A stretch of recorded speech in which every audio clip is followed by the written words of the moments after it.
Hello, അപ്പോൾ ഇന്നലെ നടന്ന 9ാം ക്ലാസ്സിൻ്റെ ഇംഗ്ലീഷ് ആനുവൽ എക്സാമിൻ്റെ ആൻസർ കീയാണ് നമ്മൾ ചെക്ക് ചെയ്യുന്നത്. എല്ലാവർക്കും എക്സാം നല്ല എളുപ്പമായിരുന്നു എന്ന് തോന്നുന്നു അല്ലേ? ക്വസ്റ്റ്യൻ പേപ്പറൊക്കെ നല്ല എളുപ്പമുള്ള ക്വസ്റ്റ്യൻ പേപ്പറാണ് അല്ലേ? സിമ്പിളായിരുന്നു. അപ്പോൾ നമ്മൾ പറഞ്ഞ 2 ക്വസ്റ്റ്യൻ അതേപോലെ റിപ്പീറ്റ് ചെയ്തിട്ടുണ്ട് അല്ലേ? എല്ലാവർക്കും അറിയാം, ഇന്നലെ വീഡിയോ കണ്ട ആളുകൾക്കൊക്കെ അറിയാം. അപ്രിസിയേഷൻ ചോദിച്ചിട്ടുണ്ട്, 5 മാർക്കിന് വാക്കലോണ്ട് അപ്രിസിയേഷൻ ചോദിച്ചിട്ടുണ്ട്. അത് എളുപ്പമായിരുന്നു തോന്നുന്നു. അത് ഞാൻ കറക്റ്റ് എഴുതി ഇന്നലെ പോസ്റ്റ് ചെയ്തിട്ടുണ്ടായിരുന്നു. അതുപോലെ തന്നെ ക്യാരക്ടർ സ്കെച്ചും ചോദിച്ചിട്ടുണ്ടായിരുന്നു അല്ലേ? 21ാമത്തെ ക്വസ്റ്റ്യൻ നീർച്ച ബനോട്ടിൻ്റെ ഒരു ക്യാരക്ടർ സ്കെച്ച് ചോദിച്ചിട്ടുണ്ടായിരുന്നു. അതിന് 6 മാർക്കായിരുന്നു അല്ലേ? 6 മാർക്കിൻ്റെ, അപ്പോൾ ടോട്ടൽ 11 മാർക്കിൻ്റെ ക്വസ്റ്റ്യൻസിൻ്റെ വീഡിയോ ഞാൻ ഇന്നലെ ഇട്ടിട്ടുണ്ടായിരുന്നു. അപ്പോൾ അതെല്ലാവരും കണ്ടിട്ടുണ്ടെന്ന് പ്രതീക്ഷിക്കുന്നു. ഇനിയും ഇതുപോലെ തന്നെ അടുത്ത എക്സാം ഫിസിക്സാണ്. അപ്പോൾ അതിന് റിലേറ്റ് ചെയ്തിട്ടുള്ള ചോദിക്കാൻ ചാൻസ് ഉള്ള ക്വസ്റ്റ്യൻസ് ഞാൻ അപ്ലോഡ് ചെയ്യുന്നതായിരിക്കും. അപ്പോൾ നിങ്ങളെല്ലാവരും ഇരുന്ന് കാണണം കേട്ടോ. കാണുക മാത്രമല്ല, പഠിക്കുക. നിങ്ങൾക്ക് നല്ല മാർക്ക് സ്കോർ ചെയ്യാൻ പറ്റും. ഓക്കെ, അപ്പോൾ നമുക്ക് ആദ്യത്തെ ക്വസ്റ്റ്യൻ നോക്കാം. Which event does Grace need a doll for? ഏത് ഇവൻറ്റിനാണ് ഡോൾ വേണ്ടത്? ഹലോവിന് വേണ്ടിയിട്ടാണ് അല്ലേ? Okay. Why does Grace prefer Draculaura? എന്തുകൊണ്ടാണ് ഡ്രാക്കുളോറനെ പ്രിഫർ ചെയ്തത്? അപ്പം because she love her outfit അല്ലേ? ഓക്കെ, ഇവിടെ നോക്കാം. ഇതാ കണ്ടില്ലേ? Because she love her outfit. She has long black hair എന്ന് പറഞ്ഞിട്ട് ഇവിടെ നിന്ന് തുടങ്ങി ഇതുവരെ എഴുതിയിട്ടുണ്ടെങ്കിൽ മാർക്ക് കിട്ടി അല്ലേ? ഓക്കെ, ഇനി അടുത്ത ക്വസ്റ്റ്യൻ എന്താ? Who told Grace about the monster high doll? ആരാണ് ഇതിനെക്കുറിച്ച് പറഞ്ഞു കൊടുത്തത്? മാഡിയാണല്ലേ? ഓക്കെ, ഇവിടെ എഴുതിയിട്ടുണ്ട്. Pick out a word from the passage that means a set of clothes worn together. Outfit ആണ് കേട്ടോ. Why was the mother surprised when Grace express her desire to get a Draculaura? Because അമ്മയുടെ മുൻപ് ഒരിക്കലും അങ്ങനെ ഒരു ഡ്രാക്കുളോറ പോലത്തെ ഒരു doll വേണമെന്ന് അവൾ ഇൻട്രസ്റ്റ് കാണിച്ചിട്ടുണ്ടായിരുന്നില്ല അല്ലേ? അങ്ങനത്തെ മോൺസ്റ്റർ ഡോളിൻ്റെ അടുത്ത് ഒരു ഇൻട്രസ്റ്റും കാണിച്ചിട്ടുണ്ടായിരുന്നില്ല. ഇതാ ഇവിടെ കൊടുത്തിട്ടുണ്ട്. Grace had not expressed any interest in such a doll before. മുൻപ് അങ്ങനെ ഒരു ഇൻട്രസ്റ്റ് കാണിച്ചിട്ടില്ല, അതുകൊണ്ടാണ് അമ്മ സർപ്രൈസ്ഡ് ആയത്. ഓക്കെ, അടുത്ത ക്വസ്റ്റ്യനാണ് ലെറ്റ് ഇറ്റ് ഗോ. ഇതിന്ന് ക്വസ്റ്റ്യൻ വരുമെന്ന് ഞാൻ പ്രതീക്ഷിച്ചിരുന്നു, പറയണമെന്ന് ഞാൻ വിചാരിച്ചതാണ്, പക്ഷേ വിട്ടുപോയി. അപ്പോൾ അത് പോട്ടെ, നമുക്കതിൻ്റെ ക്വസ്റ്റ്യൻസ് നോക്കാം കേട്ടോ. Why does the speaker call the place a kingdom of isolation? Isolation എന്തുകൊണ്ടാണ് വിളിച്ചത്? എ കിങ്ഡം ഓഫ് ഐസൊലേഷൻ വിളിച്ചത് because no one is around അല്ലേ? ആരും അവിടെ ഇല്ലാത്തത് കൊണ്ടാണ്.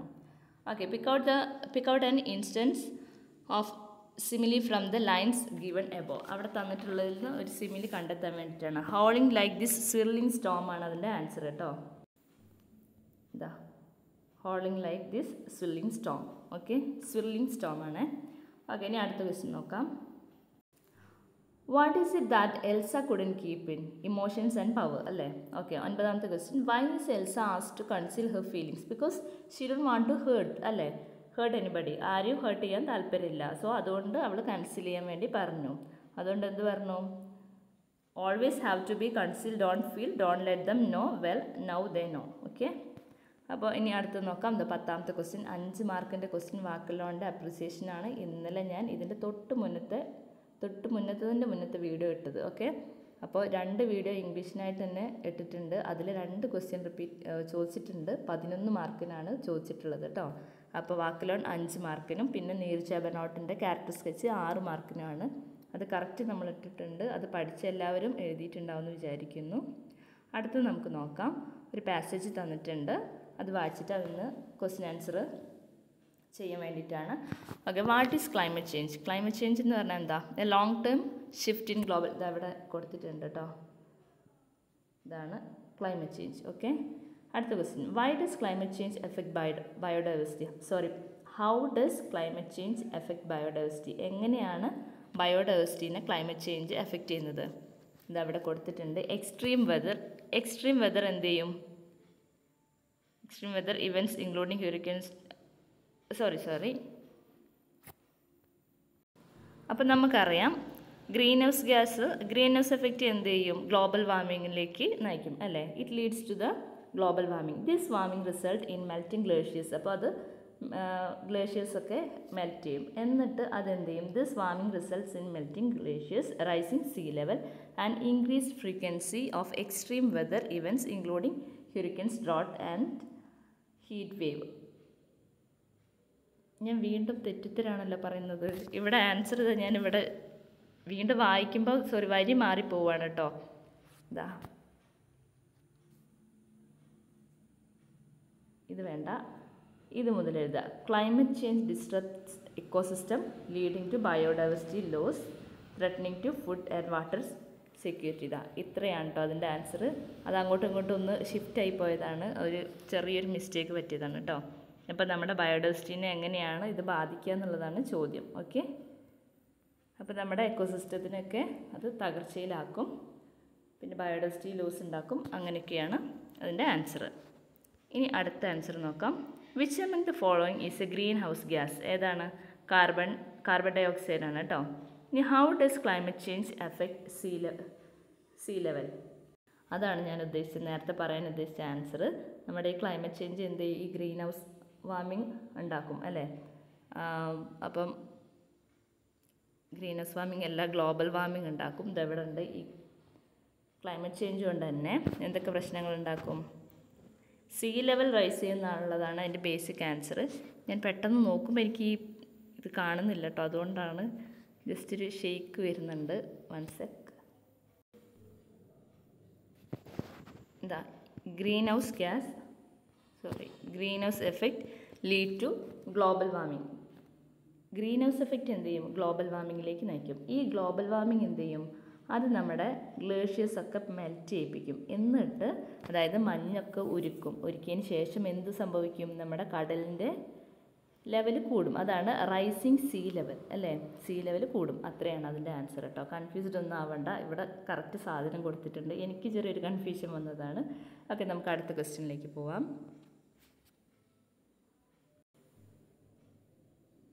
ഓക്കെ, അടുത്തത് ഒരു റൈറ്റപ്പ് തയ്യാറാക്കാനാണ്. ഈ റൈറ്റപ്പ് തയ്യാറാക്കുന്നതിൻ്റെ ഫോർമാറ്റൊക്കെ നമ്മൾ മുന്നത്തെ ഒരു വീഡിയോയിൽ നമ്മൾ ചെയ്ത് വെച്ചിട്ടുണ്ട്. അപ്പോൾ ഇനി നിങ്ങൾക്ക് 10th അത് ആവശ്യമായിരിക്കും. അപ്പോൾ അത് നിങ്ങൾ പോയി കാണാം കേട്ടോ. പിന്നെ അടുത്തത് എന്താ? News report. അതും നമ്മൾ ഓൾറെഡി ചെയ്തിട്ടുണ്ട്. പിന്നെ പ്രിപ്പയർ 5 questions. ഒരു പാരഗ്രാഫ് തന്നിട്ട് 5 questions ഉണ്ടാക്കാനാണ്. നമുക്ക് ഇതിന്നൊക്കെ വലിയ ക്വസ്റ്റ്യൻസ് ഒന്നും ഉണ്ടാക്കാൻ പറ്റിയിട്ടില്ലെങ്കിലും ബേസിക്കായിട്ട് നമുക്ക് എന്ത് ചെയ്യാം? ഫില്ലിങ് ദ ബ്ലാങ്ക്സ് എങ്കിലും നമുക്ക് ചെയ്ത് വെക്കാം അല്ലേ? ക്വസ്റ്റ്യൻ ഉണ്ടാക്കാനല്ലേ പറഞ്ഞിട്ടുള്ളൂ. അപ്പോൾ നമുക്ക് അതും വേണമെങ്കിൽ ചെയ്ത് വെക്കാവുന്നതാണ്. അപ്പോൾ നമുക്ക് ഒരു സിമ്പിളായിട്ട് ഇതാ Kerala was going through it's, ഇവിടെ ഡാഷ് കൊടുക്കുക, ഡാഷ് ഫേസ്. അപ്പോൾ അതിൻ്റെ ആൻസർ എന്താ? വിൻഡി ഫേസ് ആയിരിക്കും കേട്ടോ. പിന്നെ നമുക്ക് വേണമെങ്കിൽ ചോദിക്കാം വില്ലേജ്, ഈ വില്ലേജ് എവിടെയാണ് സിറ്റുവേറ്റ് ചെയ്യുന്നതെന്ന് ഉള്ളത് ചോദിക്കാം. Village Mundakottukurissi situated in which state? അത് നമുക്ക് ഇതവിടെ കേരള എന്ന് കൊടുത്തിട്ടുണ്ട് അല്ലേ? ഓക്കെ, അപ്പോൾ അങ്ങനത്തെ കുറച്ച് ക്വസ്റ്റ്യൻസ് നമുക്ക് ചെയ്യാം. നമുക്ക് ആകെ 5 ക്വസ്റ്റ്യൻ ചെയ്യാൻ പറഞ്ഞിട്ടുള്ളൂ. പിന്നെ ഈ റൈറ്റർ എവിടെയാണ് ജീവിക്കുന്നത് എന്നുള്ള ബാംഗ്ലൂർ സിറ്റി അല്ലേ? ഓക്കെ, അപ്പോൾ അങ്ങനെ ക്വസ്റ്റ്യൻ ആൻസർ ഉണ്ടാക്കുന്നത് സിമ്പിളാണ്. പിന്നെ മൈക്കിൾ ജാക്സൻ്റെ ഒരു ഡയറി എൻട്രി എഴുതാനാണ്. പിന്നീട് നോക്കാം 19ാമത്തെ ക്വസ്റ്റ്യൻ നോക്കാം. നല്ലൊരു പിക്ചർ അല്ലേ? ഓക്കെ, ഈ പിക്ചർ തന്നിട്ട് നമ്മളോട് എന്ത് ചെയ്യാനാണ് പറഞ്ഞത്? Describe the picture. ഈ പിക്ചർ ഡിസ്ക്രൈബ് ചെയ്യാൻ. അപ്പോൾ ആദ്യം തന്നെ നമുക്ക് a pretty girl holding a monster doll എന്ന് എഴുതാം അല്ലേ? ഒരു മോൺസ്റ്റർ ഡോളിനെ പിടിച്ചിരിക്കുന്ന ഒരു സുന്ദരിയായിട്ടുള്ളൊരു കുട്ടീൻ്റെ പിക്ചറാണ് ഇവിടെ തന്നിട്ടുള്ളത്. ഇറ്റ്സ് എ ബ്യൂട്ടിഫുൾ പിക്ചർ എന്നൊക്കെ പറഞ്ഞിട്ട് വേണം നമ്മൾ എഴുതാൻ. പിന്നെ നമ്മൾ എന്ത് ചെയ്യണം? ഈ കഥ വായിച്ചതിൻ്റെ കുറച്ച് നമ്മുടെ കഥയിലുള്ള കുറച്ച് ഇവൻസും കൂടി ഇതിൽ ഇൻക്ലൂഡ് ചെയ്യാൻ വേണ്ടി ശ്രമിക്കണം. ഈ കുട്ടിക്ക് ഈ ഡോൾസിനെ കുറിച്ച് അറിയില്ലായിരുന്നു, മാഡിയാണ് പറഞ്ഞു കൊടുത്തതെന്നോ അങ്ങനെയൊക്കെ പറഞ്ഞിട്ട് നമുക്ക് ഈ പിക്ചറിനെ കുറിച്ച് അങ്ങോട്ട് ഡിസ്ക്രൈബ് ചെയ്യാം. കുറച്ച് എഴുതിയാൽ മതി. ആ ചാപ്റ്റർ നമ്മൾ പഠിച്ചതുകൊണ്ട് അതിലെ കുറച്ച് സെൻറ്റൻസ് എങ്കിലും നമുക്ക് ഓർമ്മയുണ്ടാവും. അപ്പോൾ അതെഴുതി ഇതിൻ്റെ ആൻസർ നമുക്ക് ഫില്ല് ചെയ്യാം. ഓക്കെ, ഇനി അടുത്ത ക്വസ്റ്റ്യൻ നോക്കാം. കോൺവെർസേഷൻ എഴുതാൻ വേണ്ടിയിട്ടാണ്. ഓക്കെ, അതും സിമ്പിൾ ക്വസ്റ്റ്യൻ ആയിരുന്നു. 20ാമത്തത്. ഇനി അടുത്തത് എന്താ? 21ാമത്തെ ക്വസ്റ്റ്യനാണ് നമ്മൾ വീഡിയോ ഇട്ടിട്ടുള്ളത്. അത് ഓൾറെഡി ഇന്നലെ കറക്റ്റ് എഴുതിയിട്ട് ഇട്ടതാണ്. അപ്പോൾ അതും എളുപ്പമായിരുന്നു. പിന്നീട് പ്രൊഫൈൽ ഏറ്റവും സിമ്പിളായിട്ട് മാർക്ക് കിട്ടുന്ന ഒരു ക്വസ്റ്റ്യനാണ് പ്രൊഫൈൽ ഉണ്ടാക്കുക അല്ലേ? നമുക്ക് ഓൾറെഡി അവിടെ തന്നിട്ടുണ്ടാവും, എല്ലാ കാര്യങ്ങളും തന്നിട്ടുണ്ടാവും. ജസ്റ്റ് നമ്മൾ എന്ത് ചെയ്താൽ മതി? അതങ്ങോട്ട് കൂട്ടി ചേർത്ത് എഴുതിയാൽ മതി അല്ലേ? MT Vasudevan Nair born on 15 July 1933 എന്നൊക്കെ പറഞ്ഞിട്ട് അങ്ങോട്ട് എഴുതാം അല്ലേ? കുറച്ച് വേർഡ്സ് അതിനുള്ളിൽ ചേർത്ത് കൊടുത്തിട്ടുണ്ടെന്നുണ്ടെങ്കിൽ നമുക്കതിൻ്റെ ഫുൾ മാർക്ക് കിട്ടും അല്ലേ? ഓക്കെ, ഇനി അടുത്ത ക്വസ്റ്റ്യൻ നോക്കാം. How is P. Jayachandran who passed away recently described in the headline? എന്താണ്? ലെജൻഡറി സിംഗർ ആയിട്ടാണ് അല്ലേ കൊടുത്തിട്ടുള്ളത് ഹെഡ്ലൈനിൽ legendary singer. Okay, the headline that deals with the winners of school Kalolsavam is, അതേതാണ് 25. ഇത് ഞാനിവിടെ എല്ലാത്തിൻ്റെ നമ്പർ ഇട്ടിട്ടുണ്ട് കേട്ടോ, അത് 25ൻ്റെ ആൻസർ കേട്ടോ. അടുത്ത ക്വസ്റ്റ്യൻ നോക്കാം. Which headline may significantly boost the confidence of Kerala tourism industry? 26th ആണ്, ഇതാ ഇവിടെ കൊടുത്തിട്ടുണ്ട്. അടുത്തത് what do Indians feel about AI? Yes, അത് 27th ഇതാണ് കേട്ടോ. 84% of Indians feel AI will significantly influence their life. Okay, 28th question. The headline that refers to a historic win by an Indian is, ഇതാ ഏറ്റവും മുകളിലുള്ളത്. Okay, അപ്പോൾ 28th question ഇതാണ് കേട്ടോ answer. ഇനി അടുത്ത ക്വസ്റ്റ്യൻ നോക്കാം. ഓക്കെ, റിപ്പോർട്ടഡ് സ്പീച്ചാണ്. ഇവിടെ ഓൾറെഡി കൊടുത്തിട്ടുണ്ട്, നമ്മൾ എന്ത് ചെയ്താൽ മതി, ഒന്ന് മാറ്റി എഴുതാം അല്ലേ. അപ്പോൾ മൈക്കിൾ ജാക്സൻ്റെ എന്താണ്, have you really written all those Tom and Jerry series? നിങ്ങൾ Tom and Jerry series full നിങ്ങൾ ശരിക്കും എഴുതിയതാണോ എന്നാണ് ചോദിക്കുന്നത് അല്ലേ. അപ്പോൾ ജോസഫ് ബാർബർ എന്താ പറഞ്ഞു, ഐ ഡ്രൂ ദം, അപ്പം ഞാനത് വരച്ചതാണെന്നാണ് പറയുന്നത് അല്ലേ. അതെങ്ങനെ മാറ്റി എഴുതാം? Michael Jackson asked Joseph Barbara if he had really written all those Tom and Jerry series. അപ്പോൾ ജോസഫ് ബാർബറ റിപ്ലൈ പറയും, Joseph Barbara replied that she drone dum, അല്ലേ, വരച്ചതാണെന്ന് പറയും. ഇനി അടുത്തത് നമുക്ക് എന്ത് ചെയ്യാനാണ്? ഓക്കെ, എഡിറ്റ് ചെയ്യാനാണ് അല്ലേ. ഇവിടെ നോക്കാം, അതാ ഞാൻ മുകളിൽ എഴുതി കൊടുത്തിട്ടുണ്ട്. Marketers have developed sophisticated strategies like the use of sound effects, bright colours, jingles. അതാ ഇവിടെ ഒരു സ്പെല്ലിംഗ് മിസ്റ്റേക്ക് ആണ് കേട്ടോ. ആനിമേറ്റഡ് എന്നാണ് കൊടുത്തത്, ആനിമേറ്റഡ് ആണ് വേണ്ടത്. അടുത്തത് animated characters and variety of ആണ് കേട്ടോ, variety of other production techniques to target young consumers ആണ്, യങ്ങസ്റ്റ് അല്ല, യങ് ആണ്. ഓക്കെ, ഇനി അടുത്ത ക്വസ്റ്റ്യൻ നോക്കാം. ഓക്കെ, ഇവിടെ നോക്കാം. ഇവിടെ ABC ഇവിടെ ഞാൻ ആൻസർ കൊടുത്തിട്ടുണ്ട്. താഴെ ഉള്ളതാണ് കേട്ടോ. ആദ്യം മീറ്റപ്പ് വരും, ദെൻ ഗോ ഓൺ വരും, പിന്നെ മേക്ക് ഔട്ട് വരും, പിന്നീട് പുട്ട് അക്രോസ്. ഓക്കെ, മനസ്സിലായല്ലോ. താഴെ കൊടുത്തിട്ടുള്ളതാണ് കേട്ടോ ആൻസർ, മുകളിൽ ഉള്ളതല്ല, താഴെ കൊടുത്തിട്ടുണ്ട്. ഇനി അടുത്തത് നോക്കാം. അടുത്തത് ഇവിടെ എഴുതിയിട്ടുണ്ട്. ആദ്യം ഓഫാണ്, പിന്നീട് ആസ് വരും, ദെൻ സർവൈവ്ഡ്, അത് കഴിഞ്ഞിട്ട് the plain crash deep in. Okay, മനസ്സിലായല്ലോ. ആദ്യം തന്നെ എ വരും, സോറി നമ്മുടെ എന്ത് വരും, ഓഫ് വരും അല്ലേ, പിന്നെ ആസ് വരും. ഇവിടെ കൊടുത്തിട്ടുണ്ട് താഴെതാ, ഇവിടെ ശ്രദ്ധിച്ചാൽ മതി, നോക്കാം കേട്ടോ, ഓൾറെഡി എഴുതിയിട്ടുണ്ട്.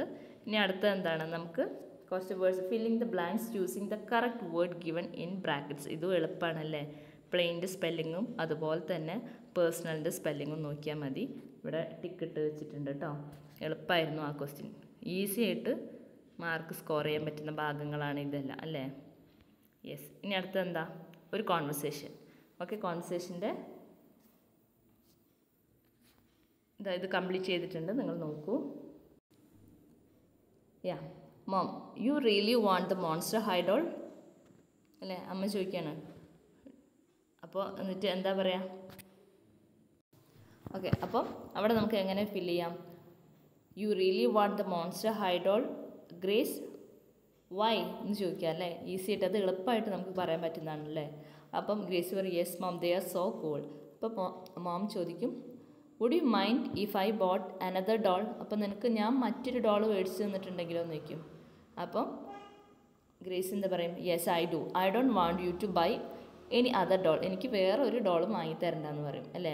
അപ്പോൾ അമ്മ പറയും if you promise me to be good, അപ്പോൾ നീ എൻ്റെ അടുത്ത് നല്ല കുട്ടിയായിരിക്കും എന്ന് പറഞ്ഞിട്ടുണ്ടെങ്കിൽ I will buy this for you അല്ലേ. അപ്പോൾ ഞാൻ നിനക്ക് ഇത് മേടിച്ച് തരാമെന്ന് പറയും. അപ്പോൾ ഗ്രേസ് പറയും oh thank you mom, thank you so much എന്ന് പറയും. അപ്പോൾ അമ്മ പറയും okay I will buy the doll എന്ന് പറഞ്ഞിട്ട് കോൺവെർസേഷൻ നിർത്തും അല്ലേ. ഇനി അടുത്തത് നോക്കാം. നമ്മുടെ അടുത്ത് നൗൺ ഫ്രേസും അതുപോലെ തന്നെ വെർബും കണ്ടുപിടിക്കാനാണ്. അതിവിടെ ഓൾറെഡി അടയാളപ്പെടുത്തിയിട്ടുണ്ട് കേട്ടോ. ഇവിടെ നിന്ന് ഇങ്ങോട്ട് എന്ത് വരും, വെർബ്. ഇവിടേക്ക് എന്ത് വരും, നമ്മുടെ നോൺ ഫേസ് വരും. ഇവിടെ താഴെയാണെങ്കിൽ ബിയിലാണെന്നുണ്ടെങ്കിൽ ടൈഗർ ഷാർക്ക് എന്താണ്, ടൈഗർ ഷാർക്ക് നോൺ ഫേസ് ആണ് അല്ലേ. ഓക്കെ, ഇനി അടുത്ത ബാക്കിയുള്ളത് നമുക്ക് വെർബാണ് അല്ലേ. ഓക്കെ, അപ്പോൾ അത്രയേ ഉള്ളൂ. ക്വസ്റ്റ്യൻ പേപ്പർ അത്യാവശ്യം ഈസി ആയിരുന്നു അല്ലേ. ഓക്കെ, ഇനി നമുക്ക് ഫിസിക്സിൻ്റെ ക്വസ്റ്റ്യൻസൊക്കെ ഞാനിങ്ങനെ ബാക്ക് ടു ബാക്ക് ചെയ്യാം കേട്ടോ. അപ്പം ഓൾ ദി വെരി ബെസ്റ്റ്.